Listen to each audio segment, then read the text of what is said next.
Oh, howdy all, grab yourself a beer, it's time for some Path of Exile discussion. Delirium orbs are something that get more and more expensive as the Trade League progresses to its conclusion.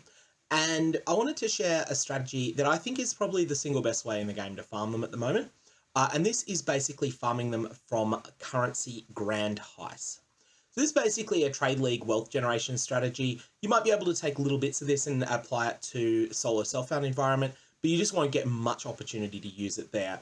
And also because you'll be doing a smaller sample size, you'll also end up with more affected by strings of bad luck. And you get a bit of a sense though. I spent about 5 hours running Grand Heists, and as you can see here, I've got 46 Delirium orbs that I looted from them. You see 47 in my stash, but one was already there. Plus, I got about Simulacrum and Simulacrum Splinters, a little bit more than a Simulacrum, and a few other notable exalts, a six link Belly of the Beast, a single exalted orb, a reasonable trinket, a couple hundred stack decks, a whole bunch of tier 14 plus maps, some of which were delirious, a massive amount of just raw currency of other types like Chaos Orbs, a lot of Scarabs and stuff like that. Now, this did cost me some currency to get set up, probably about 450C, but as you can see, it's pretty lucrative. So, the prerequisites for this strategy are that you'll need to unlock all of the heist rogues and level at least one rogue to rank 4 in each skill. 5 really adds flexibility, but don't worry about it too much. You can get started at 4 and then, just save certain blueprints until you've got 5. So you'll be fine to start this strategy if you've got 4 in every skill. And that doesn't take very long to get these days. All you really need to do is run about 12 contracts to unlock all of the rogues. Always run a contract with the newest rogue that's added to your roster, and that will get you a new one. Then you just need to run 1 or 2 low-level blueprints. Each win that you do will give 3 different rogues in your roster a big chunk of XP, and so this will get you quickly to the point where you've got level 4 in a bunch of them. Rogue gear is a bonus, not mandatory for this strategy. There are other types of heist strategies where rogue gear is much more important, likewise a trinket. You should definitely get rogue gear and a trinket if you can, but don't feel that you need to hold off starting this strategy until you've got all of that. They matter much more for other heist strategies, particularly for running inside job-based blueprints. So that's the ones that drop as the procs from the inside job node in Lyra Arthane, but we're not going to do those. Inside job blueprints are quite a bit more expensive than what we're doing here.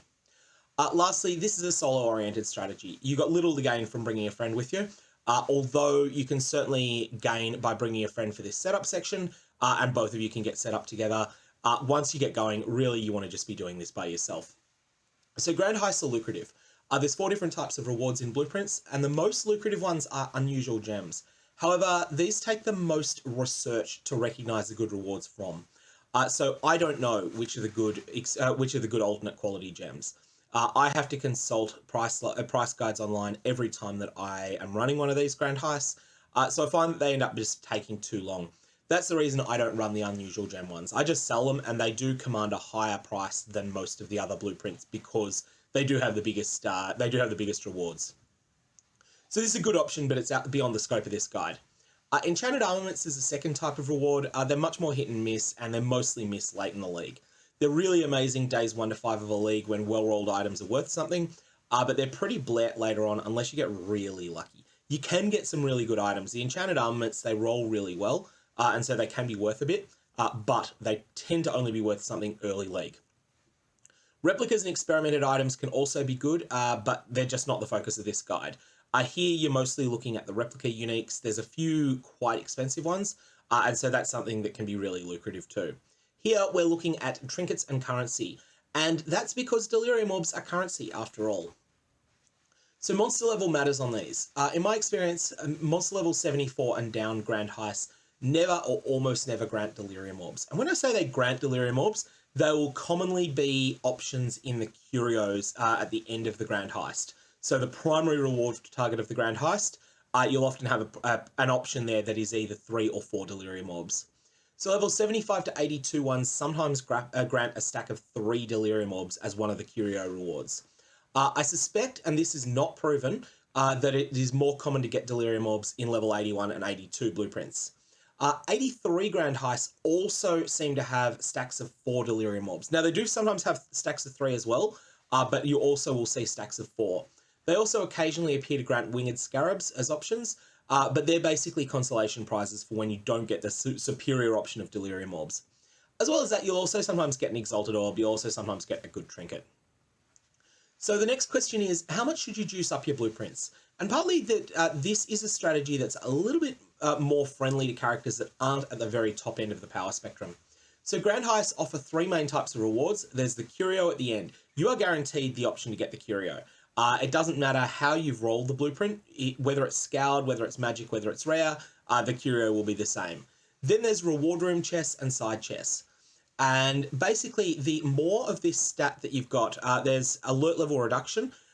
Every map mod that you put onto a blueprint will increase the alert level reduction. The more of this stat you have, the more that you will be able to pick up of the reward room chests and the side chests. We're ruthlessly focused on optimizing curios.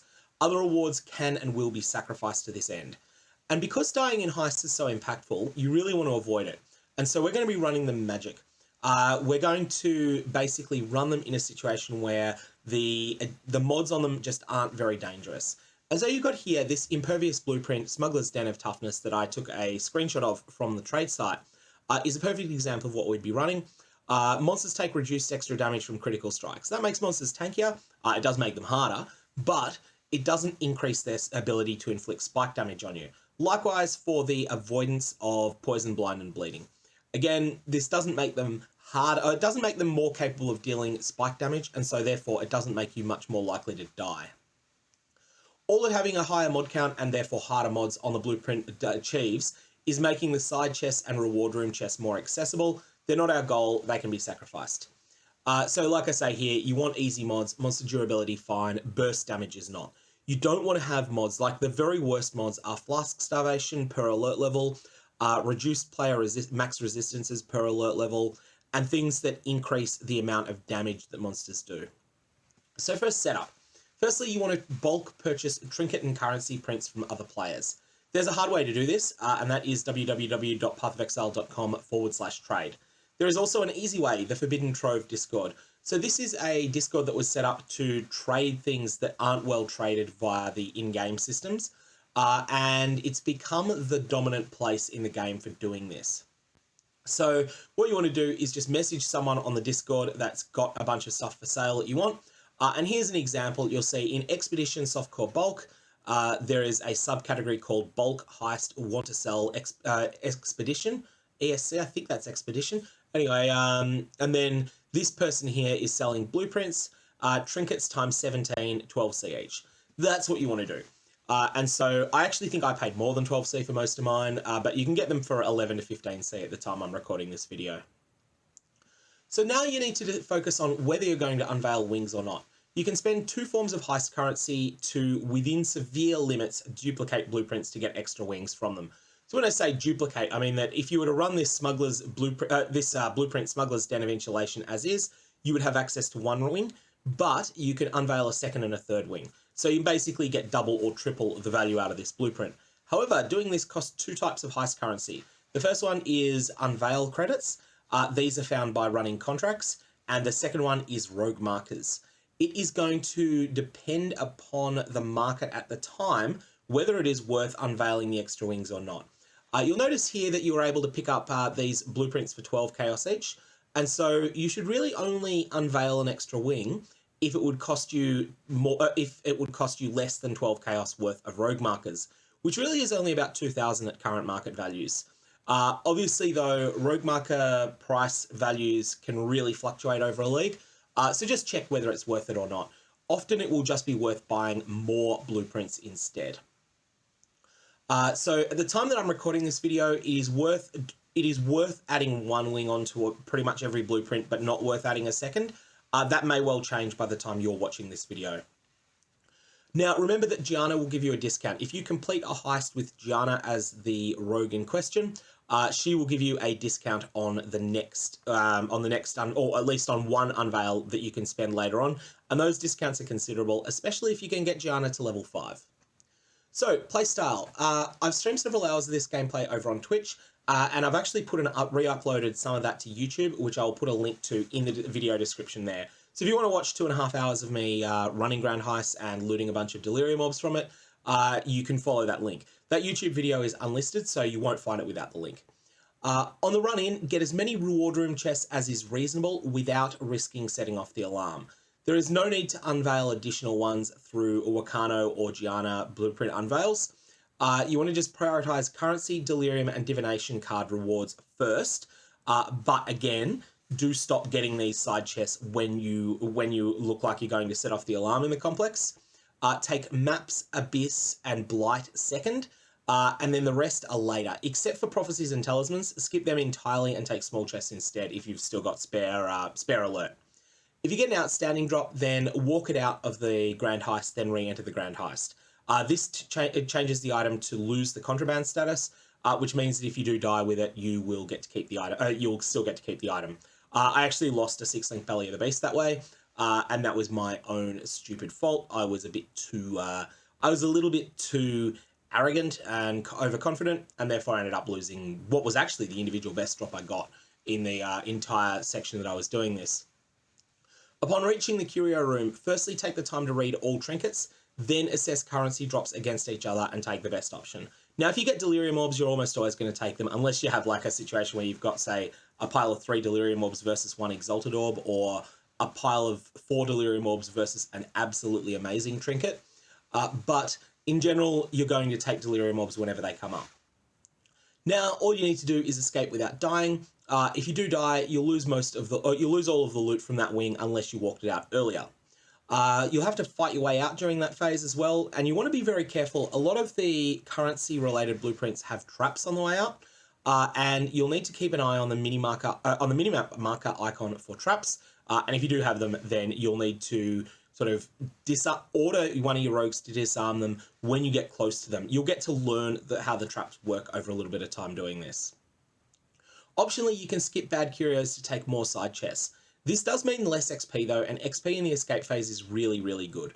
I'll let you make up your own priorities there. My approach when I was streaming this was generally just to take the 5 Chaos Orbs or the 7 Chaos Orbs or the 6 GCPs or whatever it might be.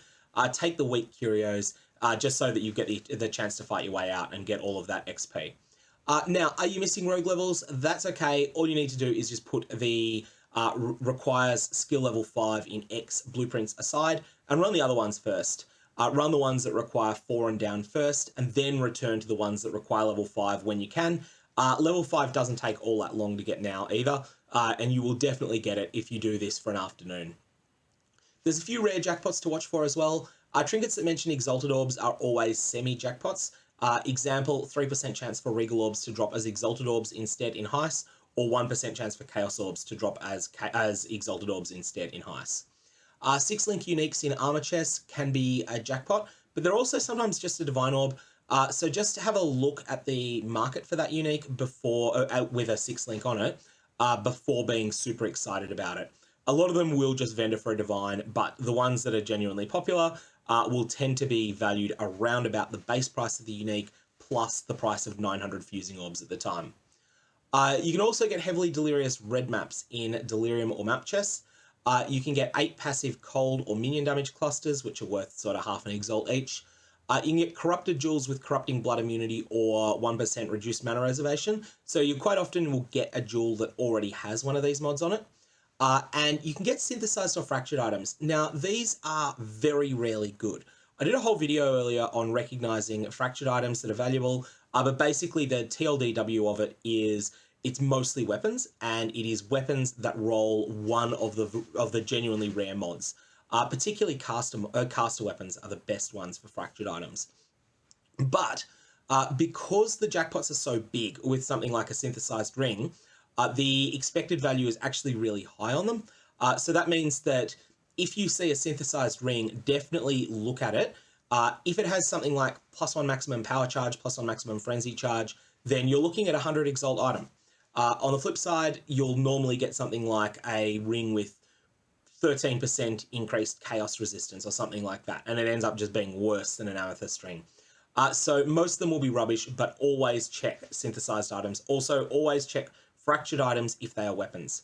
You also get a steady stream of exalt shards, as well as like a steady stream of scarabs as well, like stuff that just adds up in quantity and that sells well in big numbers. Anyways, that's all I got on this strategy. If you did want to watch the whole stream of me playing it, then you can click the link in the video below. Otherwise, may your Valorps have interesting results, and I am off to start the gauntlet now. If you're interested in watching me stream that, I'll be streaming it over on Twitch.